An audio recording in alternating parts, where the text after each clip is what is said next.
तो हेलो बच्चों, नमस्कार। कैसे हैं आप लोग? उम्मीद करती हूँ कि आप लोग अच्छे होंगे, स्वस्थ होंगे, मस्त होंगे।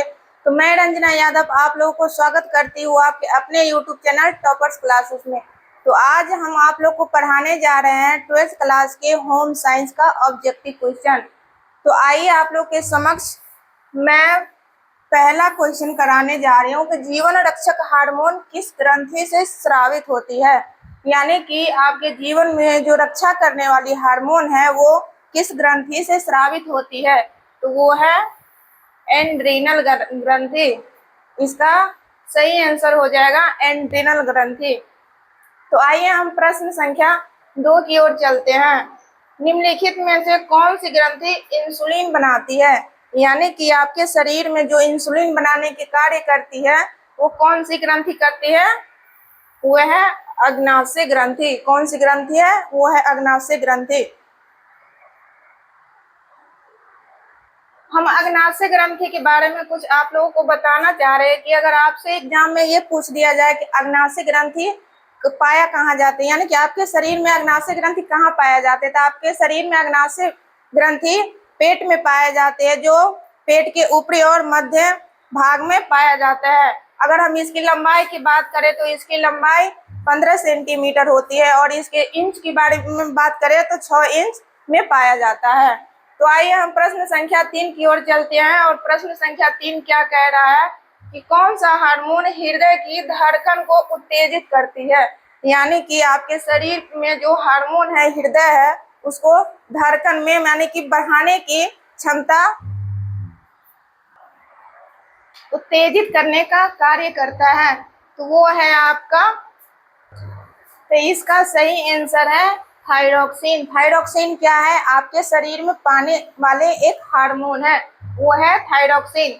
तो प्रश्न संख्या 4 की ओर हम चलते हैं। प्रश्न संख्या 4 क्या कह रहा है? निम्न में से कौन सी ग्रंथि हड्डियों और मांसपेशियों के विकास को नियंत्रित करती है? यानी कि आपके शरीर में जो हड्डी और मांसपेशी पाई जाती है, इसको नियंत्रित यानी कि रोकने का कार्य कौन करता है? तो ये है पाराथायराइड। कौन सी ग्रंथि है? पाराथायराइड ग्रंथि। तो बच्चों क्वेश्चन नंबर 5 के बारे में हम बात करते हैं। क्वेश्चन नंबर 5 है, मानव शरीर में पीयूष ग्रंथि कहाँ स्थित होती है? यानी कि आपके शरीर में पीयूष ग्रंथि जो है कहाँ स्थित होती है? वो आपके मस्तिष्क में स्थित होती है। तो दोस्तों यहाँ पे हम पीयूष ग्रंथि के बारे में बात करेंगे कि पीयूष ग्रंथि को ही मास्टर ग्रंथि कहा जाता है। अगर हम पीयूष ग्रंथि मस्तिष्क के किस भाग में पाया जाता है, तो यानी कि एग्जामिनर आपसे ये पे 4 को ऑप्शन लगा कर दे देगा कि पीयूष ग्रंथि किस भाग में पाया जाता है, तो मध्य भाग में, ऊपरी भाग में, निचली भाग में, इनमें से सभी भाग में, या फिर इनमें से कोई भाग नहीं इसमें दिया। तो यहाँ पे आप लोग मार सकते हैं कि मस्तिष्क के किस भाग में पाया जाता है, तो मस्तिष्क के निचली भाग में पाया जाता है। तो आइए क्वेश्चन नंबर 6 की ओर चलते हैं। क्वेश्चन नंबर 6 क्या कह रहा है? निम्न में से कौन हार्मोन का कार्य है? यानी कि आपके शरीर में जो हार्मोन बन रहा है उसका निम्न कार्य क्या है? तो उसका निम्न कार्य है प्रजनन करना। यानी कि आप अपने समान बच्चे को प्रजनन करना, यानी कि उत्पन्न करना, यानी कि जन्म देना, यही प्रजनन कहलाता है। वृद्धि और विकास, यानी कि आपके शरीर में जो वृद्धि विकास हो रही है उसको नियंत्रण करना। भावनाएं, यानी कि आपकी इच्छा को कंट्रोल करना। और यहाँ पे है मनोदशा, यानी कि आपके जो मन को दशा है, ये हार्मोन ये सभी को कंट्रोल करने की, नियंत्रित करने की कार्य करती है।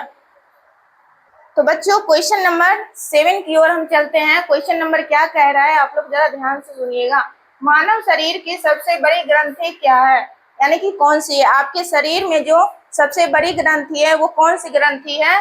तो इसका सही राइट आंसर हो जाएगा यकृत। यकृत कहाँ पे पाया जाता है? यानी यकृत को ही लीवर बोला जाता है। यकृत आपके शरीर में कहाँ पे पाया जाता है? तो आपके पेट के मध्य भाग में पाया जाता है।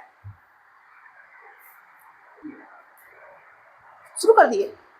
तो बच्चों क्वेश्चन नंबर 8 की ओर हम चलते हैं। और क्वेश्चन नंबर 8 क्या कह रहे हैं, आप लोग जरा ध्यान से सुनिएगा। क्वेश्चन नंबर 8 कह रहा है कि निम्न में से कौन सा हार्मोन पीयूष ग्रंथि से स्रावित होती है? यानी कि आपके शरीर में कौन सा हार्मोन है जो पीयूष ग्रंथि से यानी कि बाहर निकल यानी कि स्राव होती है? वो है वृद्धि हार्मोन। कौन सा हार्मोन है? वृद्धि हार्मोन। क्वेश्चन नंबर 9 की यहाँ पे अगर हम बता सकते हैं कि वृद्धि हार्मोन कहाँ से निकलती है, तो वो है पीयूष ग्रंथि से निकलती है। क्वेश्चन नंबर 9 के बारे में बात हम कर रहे हैं। क्वेश्चन नंबर 9 क्या कह रहा है? अंतःस्रावी ग्रंथियां होती है। अंतःस्रावी ग्रंथियां कैसी होती है? तो अंतःस्रावी ग्रंथियां होती है नालिका विहीन, यानी कि जिसमें कोई नली नहीं होती है। जैसे कि आपके शरीर में ब्लड जो जा रहा है उसमें कोई नली नहीं होती है, वो ब्लड जहां आपके शरीर में जहां पे ले जाना रहता है ना, वहां पे डायरेक्ट छोड़ के फैला देता है, यानी कि इसमें कोई नली नहीं होती है। यहीं पे अगर एग्जामिनर आपसे पूछ लिया जाए कि अंतःस्रावी ग्रंथियां कैसी होती है, इसी में 4 ऑप्शन देकर आपसे पूछ लिया जाएगा कि नलिका विहीन होती है, नलिका युक्त होती है, इनमें से दोनों होती है, इनमें से कोई नहीं होती है, तो इसमें आपको करेक्ट आंसर देना है क्या? नलिका विहीन होती है। आइए क्वेश्चन नंबर 10 की ओर हम चलते हैं। क्वेश्चन नंबर 10 क्या कह रहा है, आप लोग जरा ध्यान से देखिएगा। क्वेश्चन नंबर 10 कह रहा है कि हार्मोन असंतुलन के सामान्य लक्षण क्या है, यानी कि आपके शरीर में जो हार्मोन है उसमें असंतुलन के सामान्य लक्षण क्या है, यानी कि आपके शरीर में जो हार्मोन होता है ना, जब असंतुलित होती है तो उसका क्या क्या मतलब लक्षण पड़ता है। तो आइए इसका देखते हैं। इसका आंसर है कि पेट की वसा का बढ़ना, यानी कि जब आपका हार्मोन असंतुलित रहेगा ना, तो आपका पेट जो होता है ना, जो बाहर की ओर उभर आएगा, यानी कि पेट में वसा चर्बी ज्यादा आ जाएगा। और घबराहट, जब आप देखिए कि हार्मोन असंतुलन होगा ना, तो आपकी घबराहट अधिक होगी। चिड़चिड़ापन, यानी कि आप देखते होइएगा कि आपके परिवार में ही कोई मेंबर आपको कुछ कह देता है, चिड़चिड़ाहट आ जाता है, यानी कि आपके सदस्य में देखते होइएगा कि आपके छोटा वाला भाई ही आपको कुछ कह देता है, तो आप एकदम चिड़चिड़ा के उस पर बोलते, जैसे लगता है कि उसको कब दबोच ले, एकदम मार दे, पीट दे। तो यही होता है, अगर आपके शरीर में हार्मोन कमी होगी, यानी कि असंतुलित होनी, यानी कि जितना हार्मोन आपके शरीर में चाहिए उतना नहीं है, तो सबका कारण यही होता है कि पेट की वसा बढ़ जाना, असंतुलन यानी कि घबराहट हो जाना, चिड़चिड़ाहट होना यानी कि अनिद्रा आना। यानी कि जब आप कभी कभी देखते होइएगा कि अचानक से आपको रात को नींद नहीं आती होगी, लगता होगा कि जब आप सोने जाते होइएगा बट आपको नींद नहीं आती हो, तो यही इस सब कारण क्या है? ये सब सारा कारण है हार्मोन का, यानी कि आपके शरीर में हार्मोन कुछ न कुछ कमी है, इसीलिए ये समस्या इसलिए उत्पन्न होती है। तो आइए हम चलते हैं क्वेश्चन नंबर 11 की ओर। क्वेश्चन नंबर 11 क्या कह रहा है, आइए हम आप लोग के समक्ष बता रहे हैं। क्वेश्चन नंबर 11 है कि वह कौन सी अंतःस्रावी ग्रंथि है जिसे मास्टर ग्रंथि कहा जाता है। ये क्वेश्चन आपको हम थोड़ी देर पहले ही इस क्वेश्चन के बारे में चर्चा किए हैं कि वह कौन सी ग्रंथि है जो मास्टर ग्रंथि कहा जाता है, यानी कि पीयूष ग्रंथि। इसका राइट आंसर है पीयूष ग्रंथि। पीयूष ग्रंथि को ही मास्टर ग्रंथि कहा जाता है, जो आपके मस्तिष्क में स्थित होती है। तो आइए हम क्वेश्चन नंबर 12 की बात कर रहे हैं। क्वेश्चन नंबर 12 क्या कह रहा है, अंतःस्रावी प्रणाली से संबंधित आजकल सबसे आम रोग क्या है, यानी कि अंतःस्रावी प्रणाली से संबंधित आजकल सबसे आम रोग क्या है। तो इसका राइट आंसर हो जाएगा मधुमेह। मधुमेह। अगर एग्जामिनर आपसे ये भी पूछ दिया जाए कि मधुमेह कैसा प्रणाली रोग है, तो आप इसका आंसर दे सकते हैं कि यह एक अंतःस्रावी प्रणाली रोग है। कैसा रोग है? तो अंतःस्रावी प्रणाली रोग है। तो आइए हम मधुमेह के बारे में बात करते हैं। इसे डायबिटीज भी कहते हैं, या फिर आमतौर भाषा में इसे चिनिया बीमारी भी कहते हैं। जब आप डॉक्टर के पास जाइएगा ना, तो आपको डॉक्टर क्या क्या खाने का सलाह देता है, यानी कि बोलेगा कि आलू मत खाइए, फिर चावल मत खाइए, चीनी वाला सामान नहीं खाइए, जिससे आपके इस मधुमेह बीमारी को रोकाव का क्या होगा, रोका जा सके या नियंत्रित किया जा सके। मधुमेह का क्या क्या लक्षण हो सकता है, यानी कि क्या क्या लक्षण हो सकता है जिससे आपको पता चले कि हाँ मेरे अंदर मधुमेह यानी कि डायबिटीज उत्पन्न हो रहा है।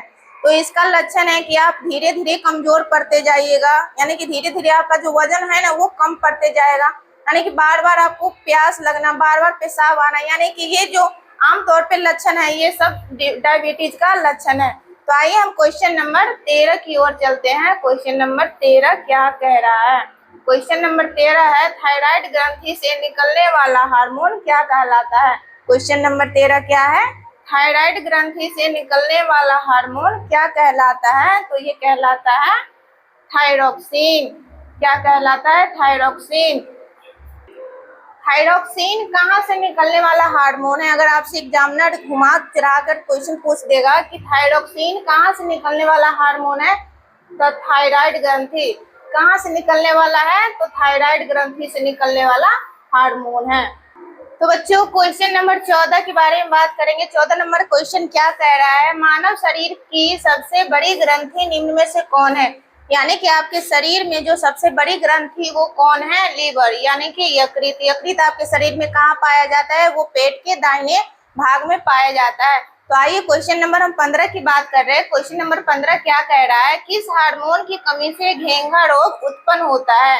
यानी कि घेंघा रोग जो होता है किस हार्मोन की कमी से उत्पन्न होता है, तो वो है थायरोक्सिन। कौन सा हार्मोन है, थायरोक्सिन। थायरोक्सिन क्या है, वो एक प्रकार का हार्मोन है। तो आइए घेंघा रोग, आप लोग को घेंघा रोग के बारे में हम बताना चाह रहे हैं। घेंघा रोग किसके कारण होता है, आयोडीन। घेंघा रोग को ही गलकंठ रोग कहा जाता है, जो अधिकतर गांव में या फिर आप अपने घर के आसपास की महिलाओं में देखिए, जो गला के ऊपर एकदम गोले की तरह उभर आता है ना, वही घेंघा रोग यानी कि गलकंठ रोग कहते हैं। ये रोग अधिकतर महिला में यानी कि पुरुष से ज्यादा अधिकतर महिला में देखने को मिलता है। यानी कि आप देखिएगा कि यानी कि एक एज के मतलब 40 या 50 जो एज होता है ना, इसके बाद ये रोग उत्पन्न होने लगता है। तो इसीलिए आप लोग खाने में अधिक से अधिक आयोडीन नमक का सेवन कीजिए। तो मेरे प्यारे बच्चों, आज का क्लास को हम यहीं पे खत्म करते हैं। यानी कि आज की क्लास में हम 15 इंपॉर्टेंट क्वेश्चन देखे हैं, जो कि आपके होम साइंस के बायोलॉजी के ऑब्जेक्टिव था, यानी कि आपके एग्जाम की दृष्टि से अत्यधिक महत्वपूर्ण था। फिर हम अगले नेक्स्ट वीडियो में देखेंगे क्वेश्चन नंबर 16 से। तो आज हम इस वीडियो को यहीं पे खत्म करते हैं, और आप लोग प्लीज कमेंट करके बताइएगा कि मेरा ये आज का सेशन कैसा लगा। तो फिर मिलते हैं आपसे क्वेश्चन नंबर 16 को लेकर नेक्स्ट क्लास में। तब तक के लिए बाय बाय। आप अपना और अपनों का ख्याल रखिए। धन्यवाद।